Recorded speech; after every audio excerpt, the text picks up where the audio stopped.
5 points from a 3-game homestand. What's the overall feeling there? 5-0-3 to start the year, pretty good.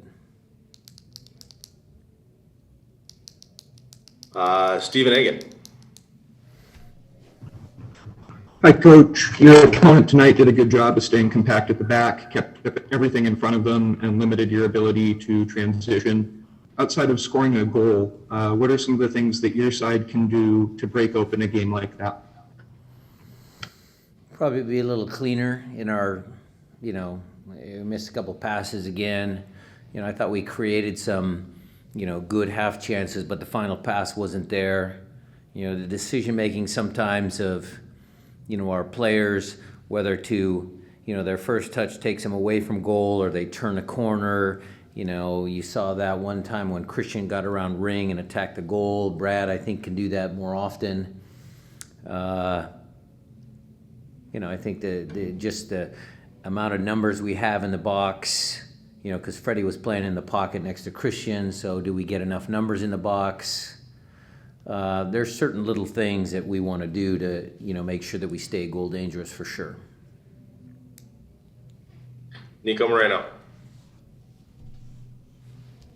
Hey, Coach. Obviously, a frustrating game overall, but at the same time, it seemed like you were able to create in transition with a lot of ease. There was a lot of good things out of it. Compared to the Atlanta game, is this any less frustrating because at least the team played well in that sense? No, it's frustrating. To Jeremiah's first question, you never want to drop points at home. It's 2-point drop again tonight. So that's the storyline for you guys to write about. What I would say is there was an improvement from the Atlanta game. I thought there was, better attacking movements, a little bit more fluidity. Maybe it was just the way they set up. It was 4-3-3 versus Atlanta matching us up. I mean, there's different ways. There's nuances in every MLS game that either cause you to have success or, you don't have success. So I think there was a spell there in the second half where that Austin didn't come out of their half.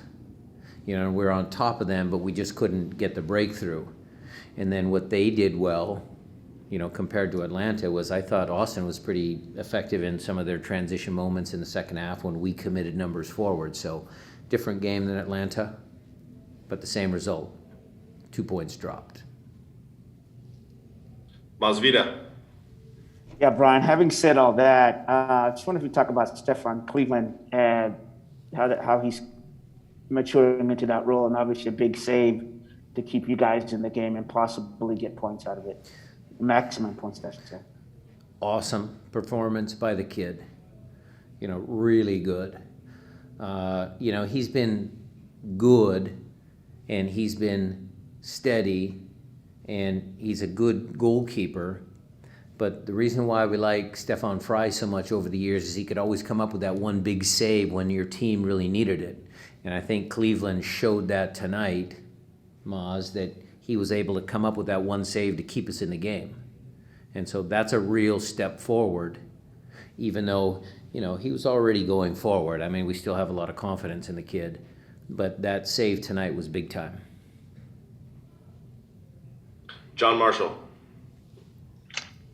Coach, you do go now into a 2-week break, the international break. Obviously you'd rather not have two home draws going into this, but do you feel it's better that you now have the 2 weeks to break these games down and learn from them, or would you rather, have another game coming up in a week so you can get right back on the horse? Well, we don't have Raul anymore, so that's going to be one change. Who knows? Brad's going to play a few games there, Javi. So, we're going to push past this game. The team's going to look different when we come back. So we're going to use this break to get everybody as physically ready as possible to start pushing that cart down the path, and then come up with a way to score some goals. I think our defending has been great. You don't go 5-0-3. I know you guys are talking about drop points. Those points are certainly gonna help us. Hopefully they would have helped us at the back end of the season when things get tough.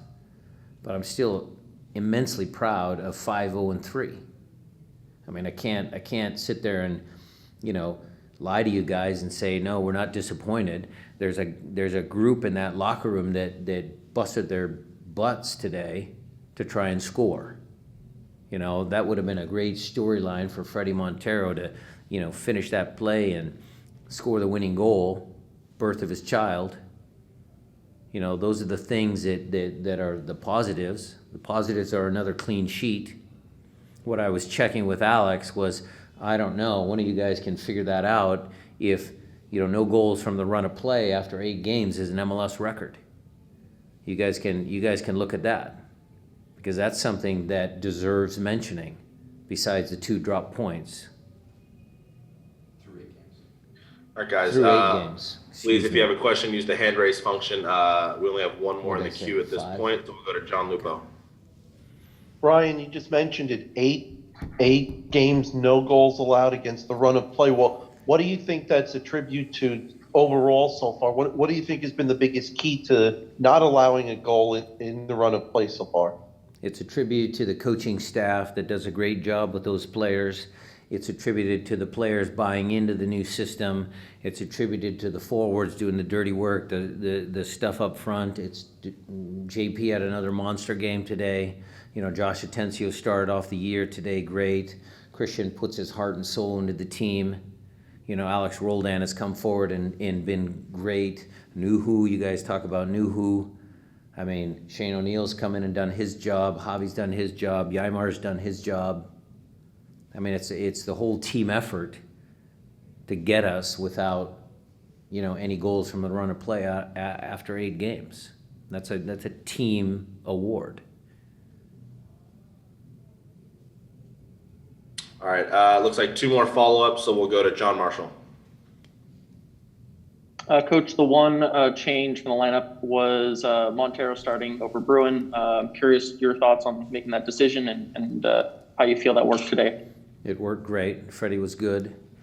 The challenge that we have is that when we come back, we have 3 games in a week. And Freddie hadn't played very many minutes. And so I needed to get Freddie some minutes under his belt. So that was the reason for the decision. It was not anything against Will not playing well. I mean, you heard in Nico's interview with Raul about how important Will is to the team, and that will continue.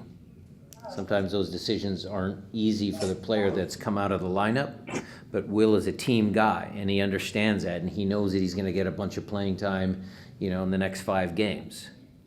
So it's all about the group sticking together and making sure they all understand that it's their team. They're the guys that put the hard work in every day. It's their guy. It's a guy sitting next to them. It's a guy sitting on the left. It's a guy across. It's their team. And so those decisions aren't easy, but Will takes it because he's a team guy.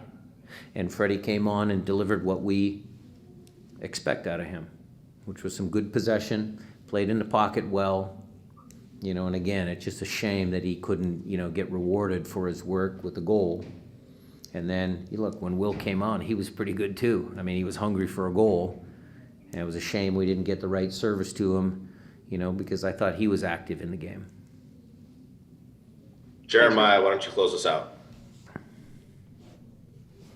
So to circle back on this a little bit, when you go into this, when you're breaking down the start of this season, how important is it for you to focus on the 5-0-3 start and not get caught up in points dropped here and there, and not necessarily look at 2 games as indicative of everything else that happened? I'm not sure if I understand your question, Jeremiah. I mean, I didn't know we were going to go 5-0-3. I'm definitely proud of the fact that the team has come together defensively and we're 5-0-3. I certainly think that Raul is off to a pretty hot start.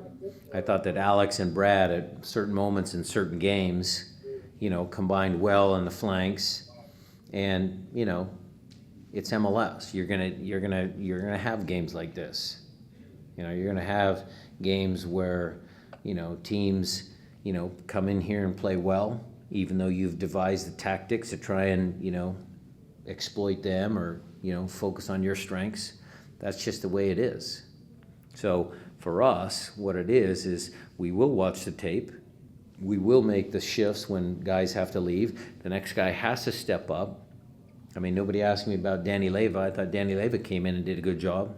We hadn't given a lot of minutes to Jimmy Medranda, but Medranda came on and connected a couple of passes. So it's all kind of in the bigger picture, Jeremiah. I think it's all just a work in progress. I can't sit there and look you in the eye and say, look, we're all pleased about dropping points at home, because we're not. But what I would say is, and on a positive note, that group works hard every game. I think the fans appreciate that. And so that, to me, is always the bottom line. Do they work hard for each other? Do they work hard enough for the fans, the relationship? The club is a relationship between the fans and the players. And so after 8 games, to go 5-0-3 and stay on top. I mean, I know Kansas City's breathing down our necks, but it's been a pretty darn good start.